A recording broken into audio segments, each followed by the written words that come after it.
Really.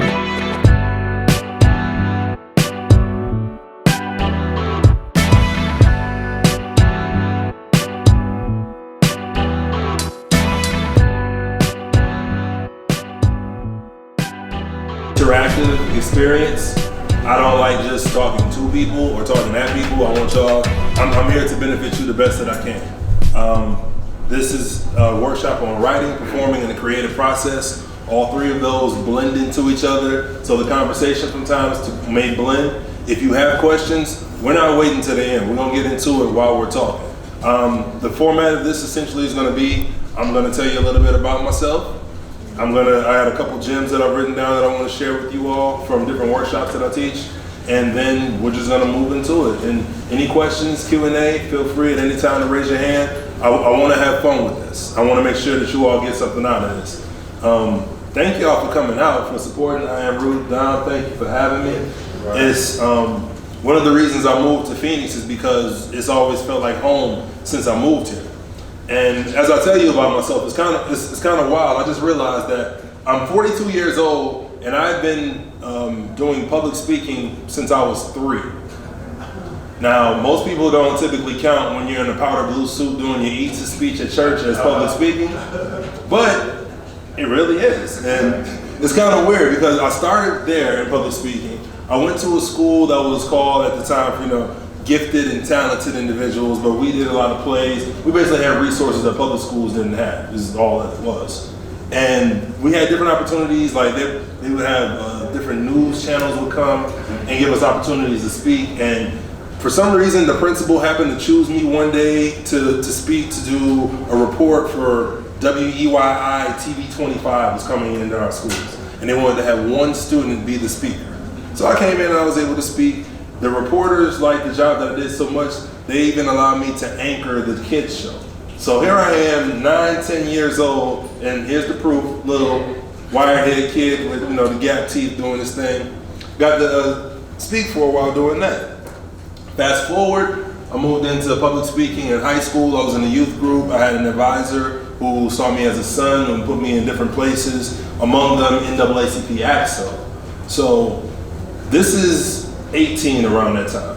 My entire life I've been told that I'm going to be, you could with math and science, so you're going to be an engineer. So I just kept saying what everyone else told me because I thought that's what I had to do. Plus, if you looked at magazines at the time, engineers made 96 grand a year. That didn't sound bad. Everybody's telling me this is what I need to do. All right, this sounds fine. Never in a million years did I imagine that I would go from having a double major in mechanical engineering and physics to being a spoken word artist on BET. Never did it cross my mind. And that's the problem. Sometimes we don't realize that things that we want aren't that hard to get. It's just a matter of knowing and having resources to get it. A lot of what we do, a lot of what I do as a spoken word artist started at an open mic. But a lot of times when you do a certain thing, people think if you're in one spot, you have to stay there. I've been able to go from an open mic to hosting events, to being in radio spots, to writing plays, to doing, let me just give you a quick look at how things work. 2020, before COVID started, I had a play that I wrote based on the life of Donny Hathaway. Any Donny Hathaway fans in the building? Come on now, you so. Come on. Yes, sir. Donny Hathaway is my favorite artist next to Stevie Wonder. So to even have the opportunity to be on this project where I could write a play based on his life was awesome.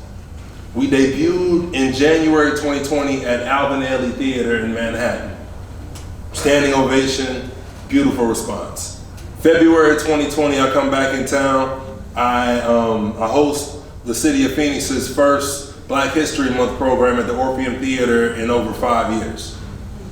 After that, my brother Cosmic Cadis' event, I get the feature. 3 days after that, I'm holding a charity basketball event at Talking Stick, now Footprint Center. 1 week later, everything gets shut down due to COVID. I bring this up because we were talking about how to stay rooted in the digital age and how to deal with adversity during hard times. We're gonna get to that in a minute, but I wanna get to the point of how the tools that I had with something that I got at an open mic allowed me to be in different spaces that I never thought that I had. And I want to share with you guys how you can use those tools to be in spaces that you might not imagine yourself being in as well. Writing. One of the main things that bothers me, how many poets do we have in the room? If I could see, just raise your hand, poet at heart. One of the main things that bothers me when we get on stage, and it took me a while to realize this, is that when you get on stage, you're not just getting on stage for yourself. A lot of people don't understand that with writing and with performing. A lot of people see a microphone as a space to get attention or to do certain, just to make people laugh. And making people laugh is something that is vitally important, especially these days. But you have to have a motive and a drive when you're getting on the stage. When people talk about writing and performing, they always say, know your audience. And it's really confusing hearing that term, know your audience. What does that mean?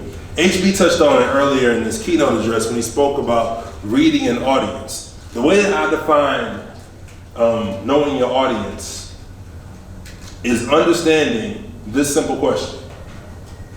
What results do I want to get from the people that I'm speaking to? How do I communicate with them effectively? One of the easiest ways to do that with yourself is to be honest. And please, for the love of God, write more than one draft of a poem. Anything that you are writing, whether it is a poem, a play, a novel, please write more than one draft. Because if you do a one draft poem, people are gonna know when you get on stage. It's just something that shows up. It's not, your poem can be better. When you don't edit your pieces and when you don't allow yourself to go through that process, what your ego is doing is limiting your capabilities because you honestly think you can't do better than what you've done because you're the one that did it. Nothing can be more debilitating and more crippling to a writer than that. You want to be able to speak your truth and you got to be able to get everything out. You need to flesh out what's on your mind. Writing everything out with the draft, getting your thoughts together is one of the best and easiest ways to do it. I think in 20 years of writing poems, I've had one poem that I've ever written from start to finish with no edits and nothing changed. One. And that was, I don't even like taking credit for that piece, for how I wrote. Sometimes you're just in the moment and the spirit moves. Maybe it's just me. But for that piece in particular is absolutely how I felt in that time. But everything else that I look at, sometimes you have a motive behind what you want to say. Do I want to make people laugh? Do I want to be seen? Do I want this? Do I want someone who went through what I went through to feel empowered because they don't have the power to say it? Like, you have to have a starting point when you're outlining your pieces to understand that. And if you don't, a lot of times you're going to be screwed. You simply have to have something outside of that. If you happen to like poetry and you're trying to find your voice as a writer, it really helps to listen to other poets. And not just, friends and associates, and those are great as well. But you have to see the level at which you want to be at in order to exceed that.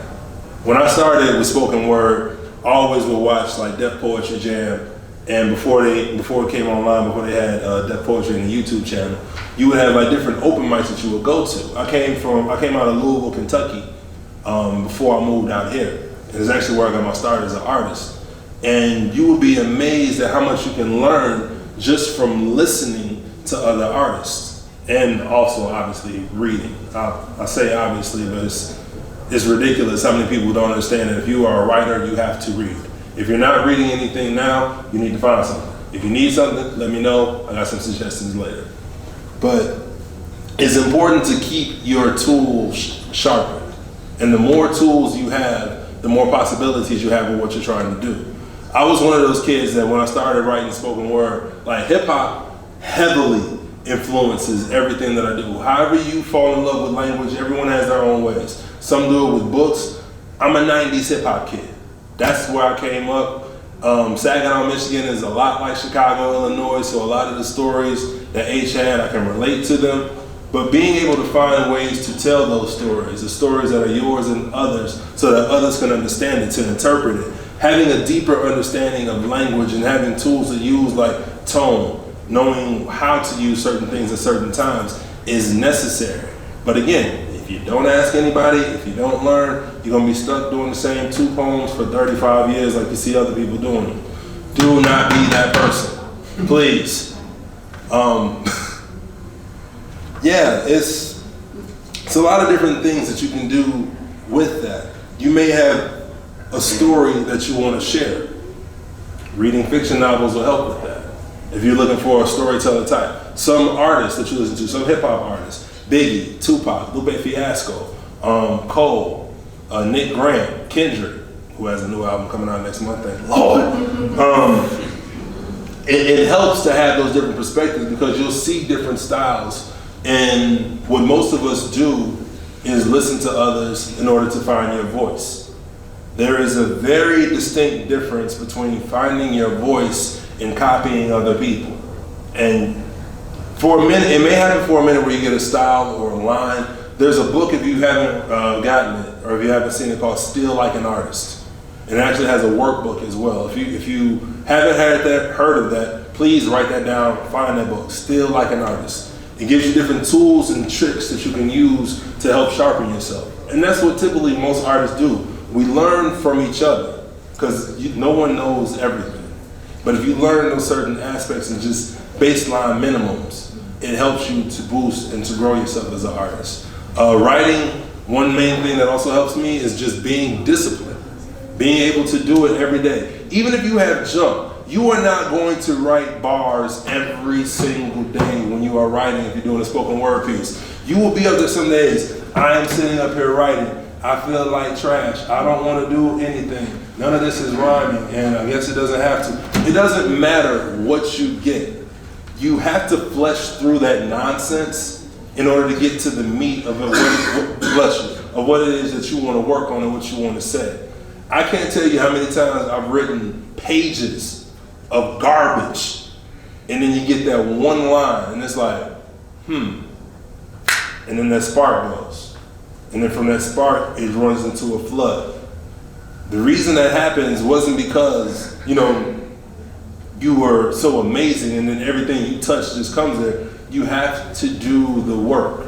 Whether you're performing on stage and speaking, even when folks are speaking when you're talking, or if you are writing something and you're trying to work and you want to get that perfectly edited piece that you want out, you gotta put the work in. You have to do that. It sounds really simple, but it's the simple things that keep people from being great. I know a lot of whack writers that have jobs on shows because they were consistent. I know a lot of dope writers that are upset telling other people how dope they are and aren't doing anything because they didn't do the work. Don't be that person. Simply do the work. I was having a conversation with Delosia before I came up here, and thank you for that. I appreciate that. And we were talking about a lot of things, among them being able to find your voice, but also understanding the difference between finding your voice, being a copycat, and doing the work that needs to be done so that you have the impact that you want to have when you're connecting with people. Like, you don't just pop up somewhere. And a lot of people, unfortunately, these days have a sense of entitlement without doing the work to get to where they need to be at. You don't get there. Like there's no such thing as luck. It's just preparation and consistency. And if you are consistent, you will be amazed at the opportunities that present themselves once you get that. True story. I had an open mic that I hosted called Expressions of You.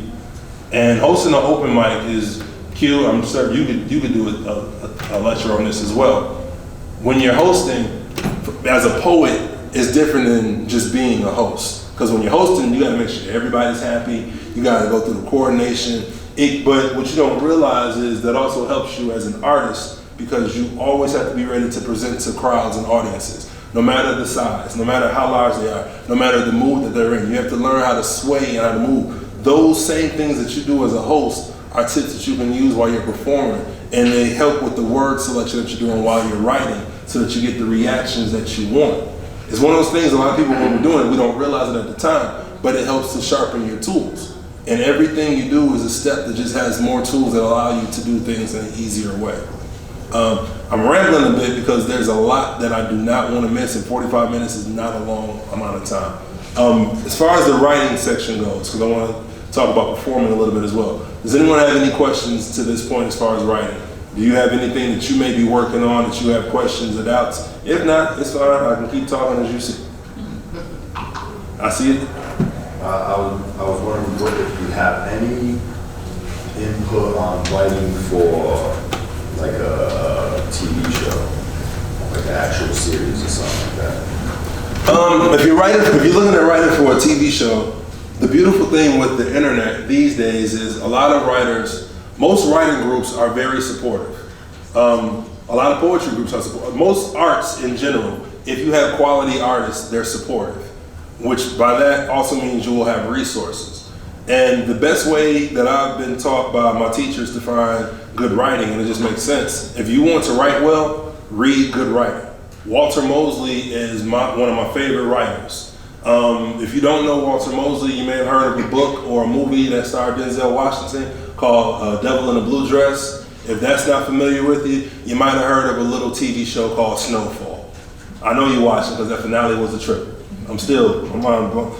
Damn it, Franklin. I hate when the family. Anyway, great shows. I would study pilots of great shows. Snowfall is one that I would use. Secession is another one. That's a good example. But a lot of people, Misha from Loveland. Was it Loveland Country? The show that was on? Lovecraft, thank you. Lovecraft Country. She had not only her pilots on, but like each of the episodes. So if you want to, because writing for a show is different than writing for a novel, as you know, or writing for a spoken word piece. And that's why I cannot emphasize enough the importance. If you are a writer, you need to get into more than one craft. If you're a spoken word, especially if you're a spoken word artist, study fiction. Study fiction, study playwrights. It'll level up your game just from how they use the vision and how it allows you to navigate and feel with all five senses what you're reading. When you're able to do that with the poems that you're doing as well, it's real easy with erotic poems. That's why everybody does erotic poems. But if you're able to connect with people on those levels, it's a tool that I get from screenwriting. And so just seeing how they take the seconds with like the beats and how to pause and set up the scene and how they want to have the shots set up.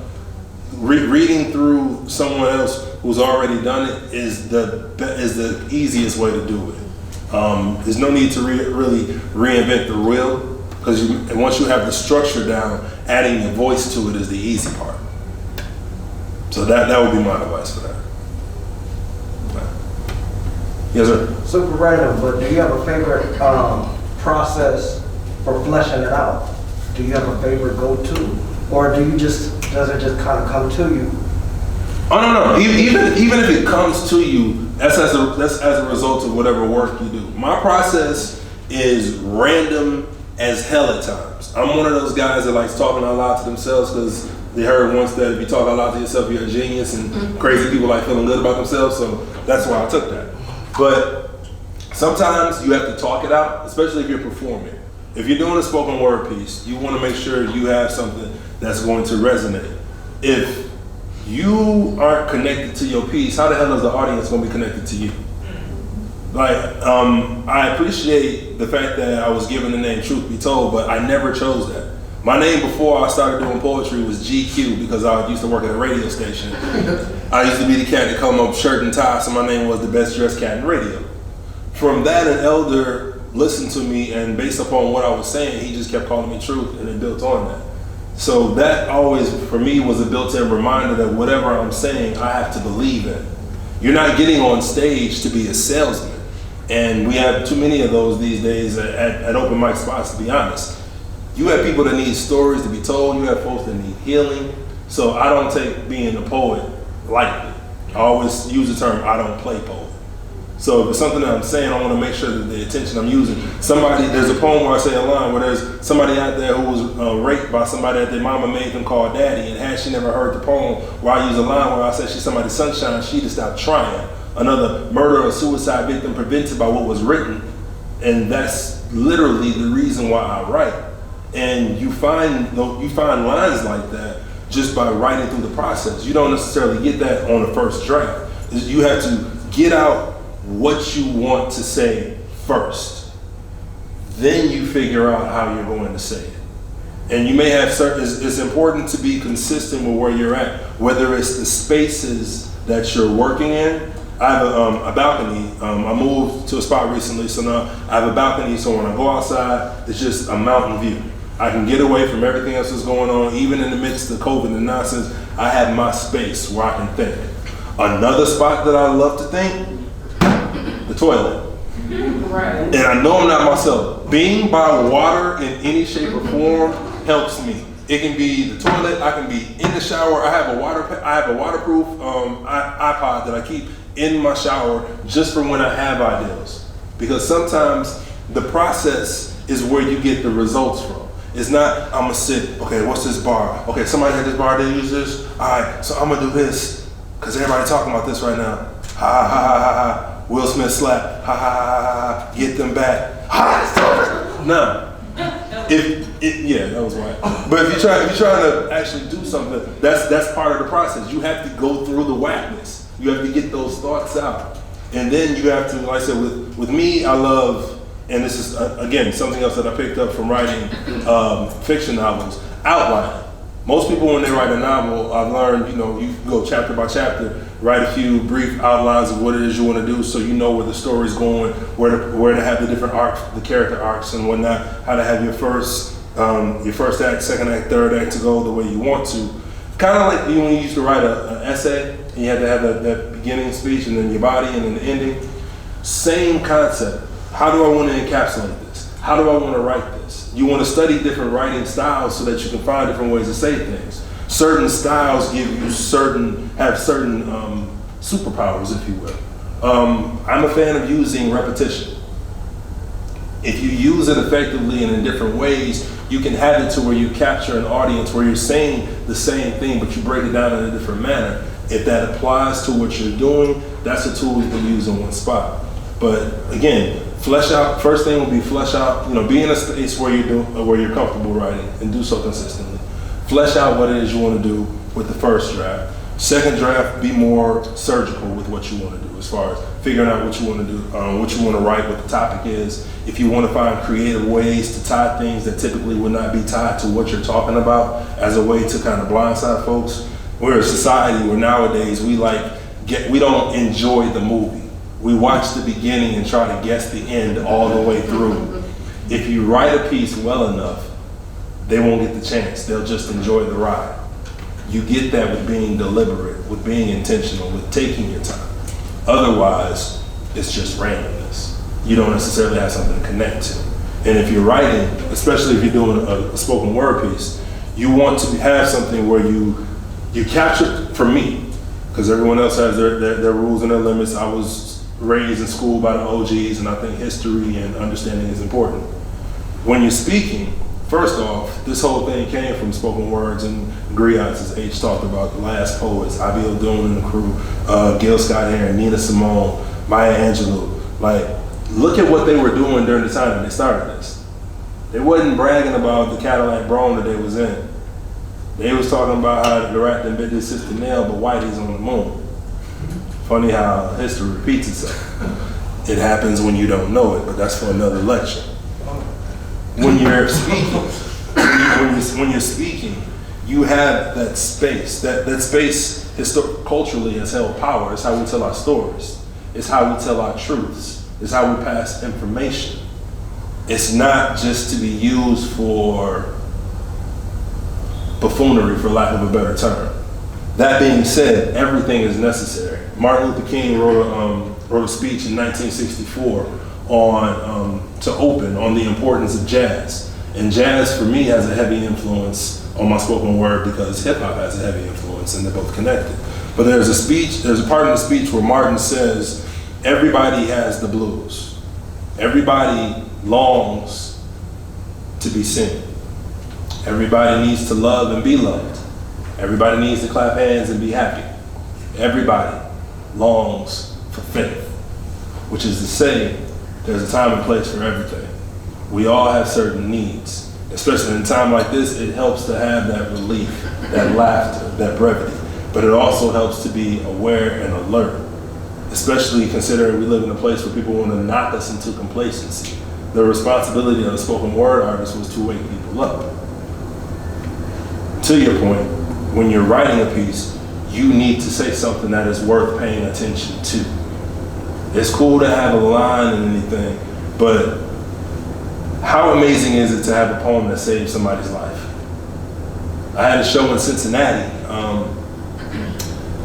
17 years ago, I attempted suicide. And I had a poem that I wrote that I don't share or do often, because when you write a piece and it's personal, you have to dig. And it can be difficult to do the digging. It is worth it. Do not run from the digging. Do not run from that feeling, because you doing that gives you the ability to free others who don't know how to do elsewise. So I did this piece, and just to show you the importance of what you do and how it can impact others, I did a show in Cincinnati, and the piece is called Salvation, and it's written from the perspective of a bullet that's in the gun, talking to me while the gun is to my ear through the barrel to save my life. It's a lot to deal with, just thinking about it. And that's part of the things that we talk about when H says that we bleed to heal. We bleed on stage to heal the audience. A lot of people don't even know they have scars until they hear certain things. Words have power, and that's why they call it spelling. And as a wizard, you have a responsibility to cast the proper spell. That's what editing is. Back to the story. After I finished the piece, I'm signing the CDs and everything, going back, and there's this brother that came to me, and he was like, he just hugged me. I don't know who the hell he is, and he's like, I just want to say thank you. And he was shaking. I'm kind of like, I got goosebumps thinking about this now. Long story short, he was going to kill himself, and his phone rang. And it happened to be one of his boys was like, yo, we gonna hit this open mic, you wanna come? And he was like, why not? And in the poem, I share things in my life that I'm not proud of, that I've endured and gone through, choices that I made that I would not make at this point. And he heard what I had gone through and what I had done, and looked at what he had gone through and what he was ashamed about, and said that he understood that no matter what he had gone through, the shame was not worth his life. That's just one poem. Now imagine if I had just written that and hadn't gone through and edited and was just rambling for the sake of rambling. There was a line that was in there that would not have been in the poem, where it says, never let a bullet judge your caliber. That's the line that ends the poem. That's not how the poem originally ended. That's the line that got him to come up to talk to me. We have tools as artists, and we don't realize the impact that we have and the responsibility. But more than anything, you owe it to yourself, to your talent that you're working on to grow, to push to that point.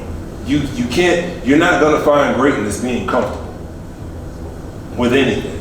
And anything that you put the work in, just simply put the work. 95% of the work we're performing is done before you step on stage. And if you continue to do the work, because you can't be lazy or complacent with it, you can't just expect yourself to stand on stage and you're gonna be fine with it. But if you do that work being consistently, at a bare minimum, reflexes will kick in. Raise your hand if you've ever seen me take multiple words and freestyle it into a poem on the spot. That's not by accident. That comes from days worth, like 6-hour, 14-hour, 37-hour road trips with the music on, just having word exercises or just language exercises. We call it freestyling. But when you're doing, you're finding different words and cadences. And for me, going back to the point from a performance standpoint with jazz, it gives you an element, because if you're a rapper, you got music to hide behind. You on stage, your words and your cadences and your choices, including your pauses, that's the melody that the audience is listening to. So to be able to take the time to edit properly, to find that proper blend in melody with the lyrics that you are saying, that's when you have that work. And when you do that, you'll be able to have a poem that you can take at an open mic or to the state capitol, and it's the same piece, and it'll have the same effect. I've had poems that I've done at erotic shows and in churches, not exaggerated, and it had the same effect. Not that effect, I might be but like you can have impact, but you have to be intentional, and the intention comes with the editing. Sorry for that long answer. Anyone else before I move into performing and the creative process, which we're kind of hitting? Like, if there are any creators in here, like for real, I don't care if you know me or not. If you have a question, I want to help out as much as I can with this. So, yeah, that's. How did you make it to being a traveling poet and being able to perform so many? Gas. No, seriously, one of the first things I started traveling to Indianapolis from Louisville, just going up. And Louisville was just growing its poetry community, but Indianapolis had one. I was in a slam contest where the winner would open for Erykah Badu during Indiana Black Expo. And so I ended up meeting the finalists. We ended up all becoming friends. We're all still friends to this day. And that was like my first spot. Once I started going up there, that was like my first poetry home. When I was there, Talam AC, who's actually featured in the home base coming up, was featuring there. And so I was telling him, I'm interested in traveling and being an artist with this. How do I do it? And I'm gonna tell you the same thing that Talam told me. He told me that you start where you are. So locally, if you're at an event, you go to the events locally. From local, you go to regional. From regional, you can go anywhere. And with the internet these days, you have multiple outlets because you have people that are doing shows online. I wish we had live streaming 15 or 20 years ago. Wish. It's a game changer if you utilize it properly.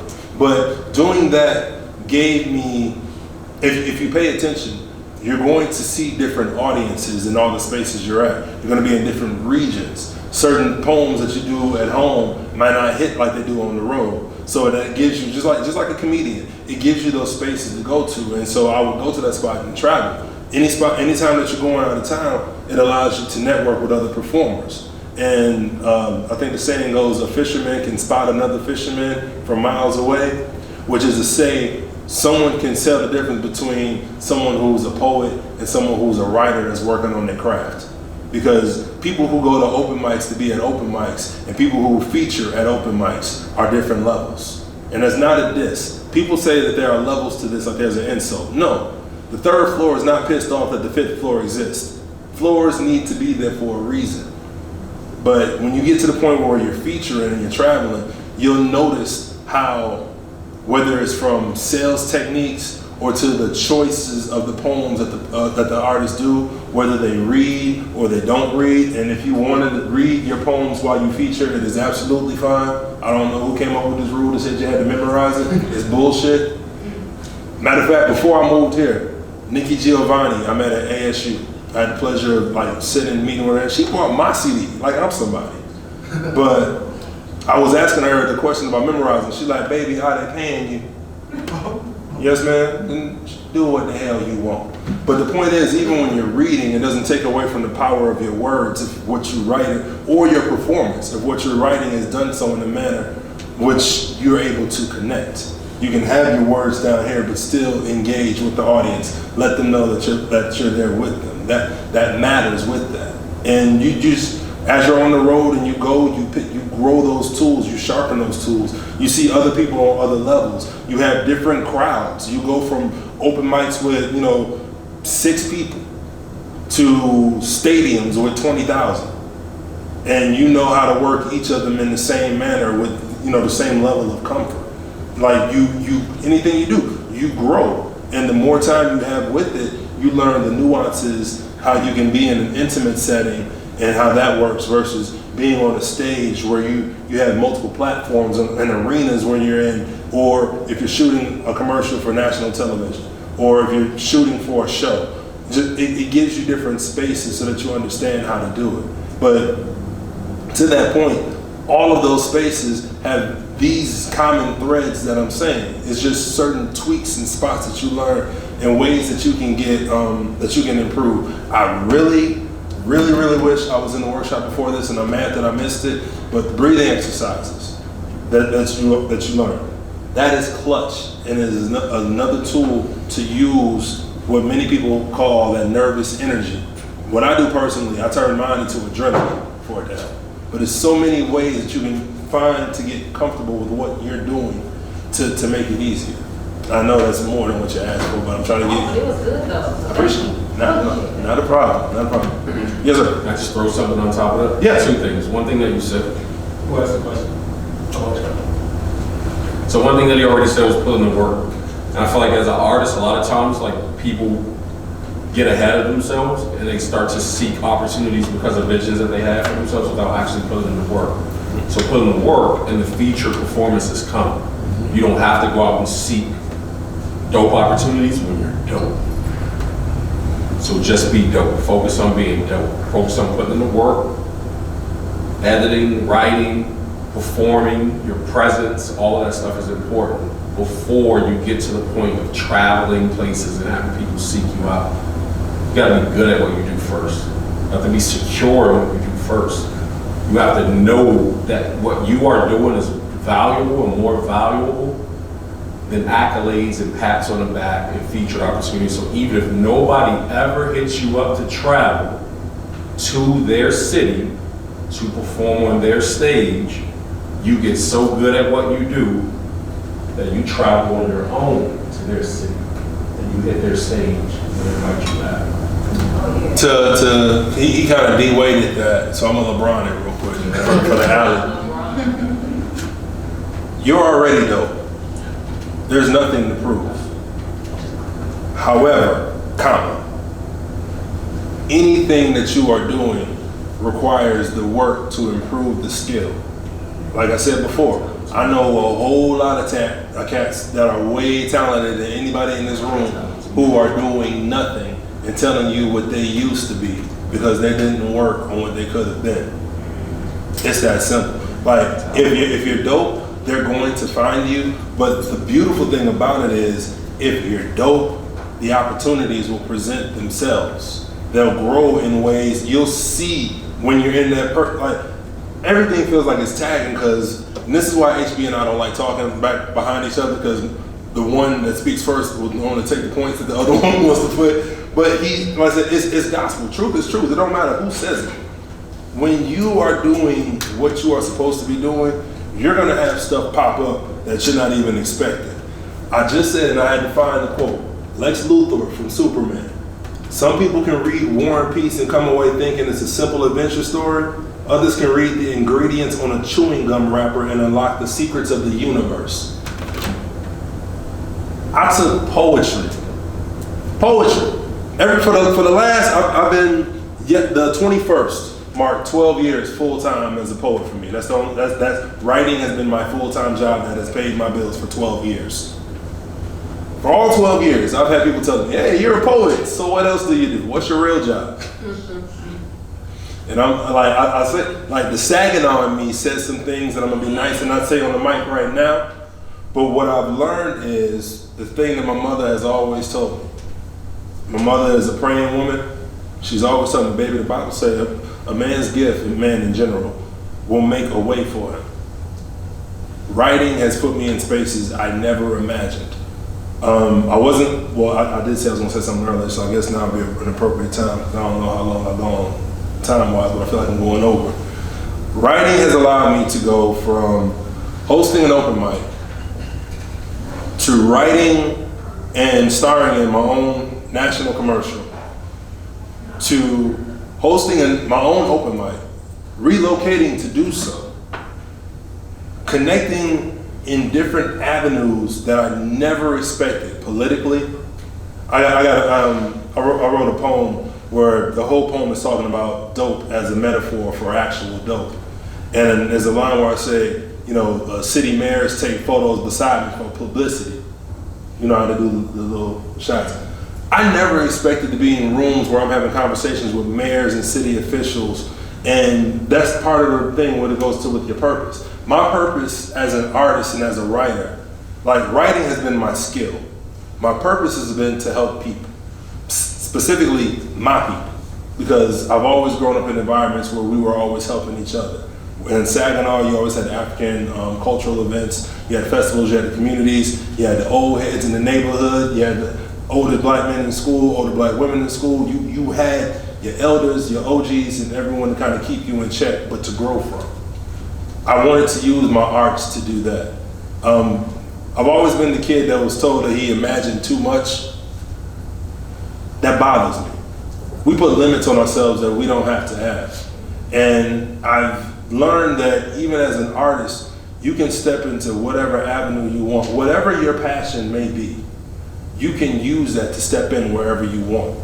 The reason I want to mention about writing and performing, when you're performing with truth, if you're speaking honestly about what you're talking about, you ain't got to try to sell nobody. They gonna know, real recognize real when they see it and when they hear it. And we've been in a space where as creatives, we've been able to open other platforms and strategies. We're in a spot now where we're talking about creating apps and spots where people can use. I never thought that I would be an owner of a social media app, a black-owned app, but now we have that. But what's the use of having it if you're not using it to utilize and help other people? Sometimes you'll have lessons that you go through while you're on your path that will show you the next step for things that you're doing. One thing that I've learned is a lot of these social media apps ain't paying folks, or they take a nice percentage. So we created an app where the creatives get 100% of whatever they put, whatever you post, whatever you live stream. Having that kind of avenue or those kind of platforms where we can push and promote our own things is new, but that's how you change the game and how you adapt and how you grow. Having spaces where we can reinvest into what we are doing collectively or what others are working on, entrepreneur ideas, creative ideas. Like, you can be a creative and it be an actual business. I know this because I am literally about to open a business. If you guys get a chance, next time you're in Phoenix, go by the corner of 14th Street and East Van Buren. Used to be a pickle house. That corner is also the border for what's known as East Lake Park. East Lake Park is a historically black area in Phoenix. 90 years ago, if you were black and lived in Phoenix, you had to live there. You didn't have any other spot. You wanted to have a business or a home, you could not go across the street. You had to be in this space. On that same corner, in that same space, our people had to rely on what we had. We've always been the dope. We've always been the plug. We've always been what everyone else is looking for, but we've never taken the time to invest in ourselves or invest in each other. Mainly because people are worried about being the tallest kid in the kindergarten class. We got to get past that. If I lost 6 family members and a brother due to COVID in the last 2 years, and if I've learned anything, I've learned that time is short. And I hope that you learn that your time with your gifts are short. Real quick, just to explain a little bit more in detail what I'm talking about. That same space where we were forced to use our resources.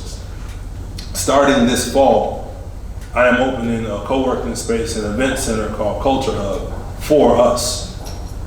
It's a space that we don't have safe spaces. We don't have buildings where we can go to do our thing. We don't have a spot downtown where you ain't got to pay for parking. What I'm building is not for me, it is for us. We have so many creatives that are disconnected. but don't have a way to reach with each other. Hey, I'm doing this. Oh, well, I'm doing this. Well, I already got these resources. Let's link. We don't have that. And because we don't have that, we've fallen under the false ideal that it's us against the world. And we have so many resources out here that we don't even recognize that we have. So I'm looking to use this space as a spot where we can not only connect multi-generations that are out here, because it's for the first time in human history, there are 4 or more generations living at the same time, like in large numbers. There's a disconnect. Things that older generations have gone through, younger generations are acting like they're the first ones that have ever gone through it. That disconnect is a problem. We got African Americans and brothers of direct African descent who ain't connected, who don't know each other, who don't learn. We need to fix that. This space is going to be one of the spots where we're actively and intentionally working to solve those issues. The same way that I want to be intentional with the words that you're speaking.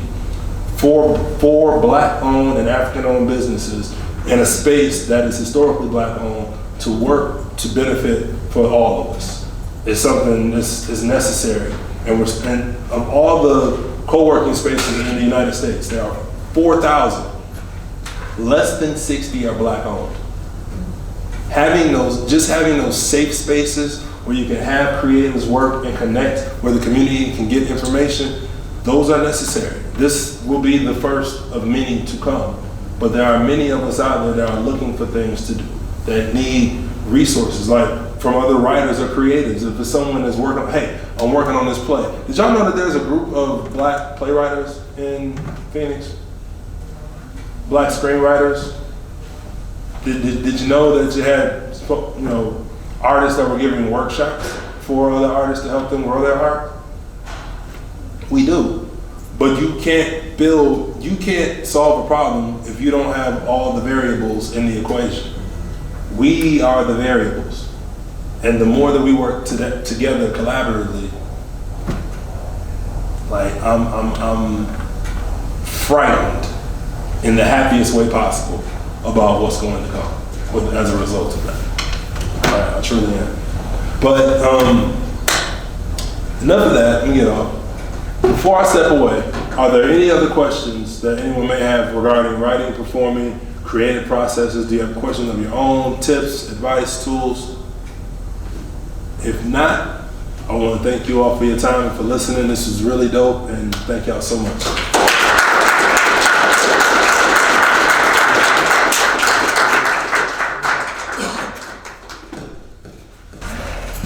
All right, y'all, let's give it one more time for truth be told. Appreciate you sharing that. It's just like I was mentioning earlier, folks go about their journeys in different ways, and like he was mentioning there with the 4 different generations living at once and not having that kind of feel like you're reinventing the wheel. It's kind of our core message here, is just trying to bring people together and share that information. So like if you are at the start of your journey, you don't have to make those same mistakes if you can learn from somebody else, or even if you do make those same mistakes, because sometimes you do feel like you need to be in it yourself, you at least have that knowledge to, date back to. So for this next section, we're gonna get into the first panel discussion. It'll feature Christy Sprout as our moderator, and then we'll have Louis Santana, Enemy Academy, and Princeton as well.